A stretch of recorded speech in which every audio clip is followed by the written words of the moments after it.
That started Thursday, nearly 45 million Americans are expected to be on the move. Most of the travelers will be on the roads, with more than 39 million people set to drive. Another 3.7 million will fly, and another 2.2 million will travel via other modes like buses, trains, or cruises, too. And while these are record travel figures, the year-over-year increase is the smallest in more than a decade, according to AAA. We're going to bring in Hotel Planner co-founder and CEO Tim Hentschel. Thank you so much for joining us. Great to have you, Tim. Yeah, thank you for having me. Happy This Memorial Day weekend. Yeah, well, it's kind of one of your Super Bowls, one of a few Super Bowls that you guys have. The cost to book hotels, motels, and other lodging, we've got some data on this, up 4.3%. That's according to data from the Bureau of Labor Statistics. How will hotel bookings, do you think, change, and how will prices change? Well, we're dealing with year-over-year robust demand for over 5 years now. So rates will have to increase because we can't build hotels fast enough to keep up with demand. I'd say it says a lot for the strength of the economy that rates have been able to increase, yet year over year, we're hitting record highs. Our company, Hotel Planner, just invested with Trinity in order to take advantage of that long-term growth. We see this trend continuing as long as we have a strong GDP, as long as people have disposable income, more people will travel and room rates will continue to increase. So yeah, I think people long-term. People are watching their pennies quite a bit these days. I mean, even people that don't typically watch their pennies, I'm noticing, are pinching a bit more. So if they're traveling for the holiday weekend, maybe they're going, all right, we're going to bunk together, a family of 4, we can squeeze in one room instead of what we usually do is 2. So can you give us some tips? Like if somebody wanted to get an upgrade, they go to a hotel, it's not totally booked. Do you have any tips for us? Well, I mean, there's so many different channels that you can go to get discounts. You can start with any of the meta searches, which is Trivago or Kayak, and start to see there. What you need is a closed user group rate generally, because online, there's been rate parity issues where we have to keep the same rate as a distribution channel as the hotel direct. But in a closed user group environment, you don't have to do that. So if you look at association rates, if you look at your credit card rewards program rates, those will typically be cheaper. Try to redeem points whenever you can, because that's obviously a cheap way of getting a hotel room during high demand times. But that's also when hotels tend to lock those special deals out because they know they're going to sell out, so they know the rates are going to be high. I would say alternative accommodations is always a different way to go to. Sometimes you can snag a good deal there.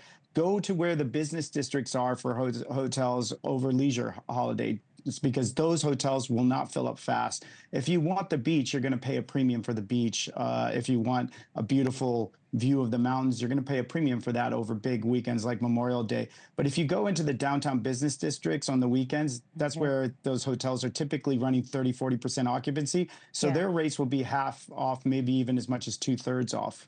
Yeah, you know what? Or if you take the kids out of school, which I'm not endorsing, I'm not condoning, but if you do, sometimes you can get better rates than if you're going, spring break or peak summer travel season, even if it's just for a day or you get them out a half day. I've never done that before. But. No, it's a great tip because it's certainly true in England, where I spend half my time. All of the schools get off at the same time. So room rates typically go up to 200–300% over normal times. Unfortunately, the government there cracks down quite aggressively, but here in the US, you don't have those same issues. So definitely take advantage of that. The hoteliers appreciate that. They don't want to have to charge high rates and have huge occupancy because they want happy customers. And they know if the occupancies are at more reasonable levels, they can perform higher customer service. And then the room rate is more reasonable. So anything customers can do to work around high demand times helps hoteliers as well. Yeah, and then when you go to get in line in the buffet, you're not like 14th in line, you're number 1 in line. And when you go to get in the elevator, it doesn't stop on every floor picking people up on the way down. It sounds like you spend a lot of time in hotels. I spend a lot of time on the road. I do.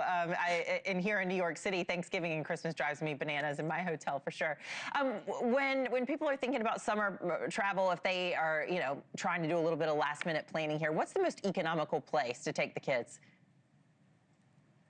Well, Orlando's still top of the list because there's so much for good rates. Is it okay? Yes. When it comes to 2-star, 3-star hotel accommodations, there's more of that inventory in Orlando than any other city in the U.S.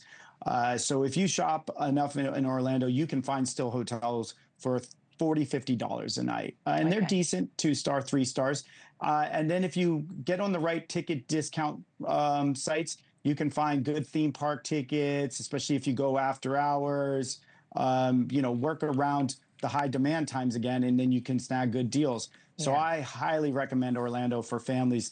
Also, the hotter it gets, the more you want those off-peak times, because that's when the Florida sun is not at its hottest. I tell everybody, because I reside in Florida, you want to be out between 7 a.m. and 10 a.m. or 4 p.m. to around 8 p.m. That's when it's nicest and most comfortable. So it works out perfectly because that's when the prices are best. Yeah, we took our kids to one of the theme parks. I won't say which one. Spring break a couple years ago. I thought I was going to have to sell a kidney to pay for lunch. So if you can get me a good deal on a hotel and airfare, I appreciate it. But yeah, Orlando. Well, that's why water parks are a great deal in Orlando too. I mean, everybody heads to the big name theme parks, but water parks during this time of year are much nicer, more refreshing. I think it's almost like being at the beach. But your kids are very safe, and there's tons of activities, and it's cool, nice to be a little, next to the water when it's this hot. Let's all make a pact that we're going to be the moms that get our hair wet and make some memories with our kids this summer.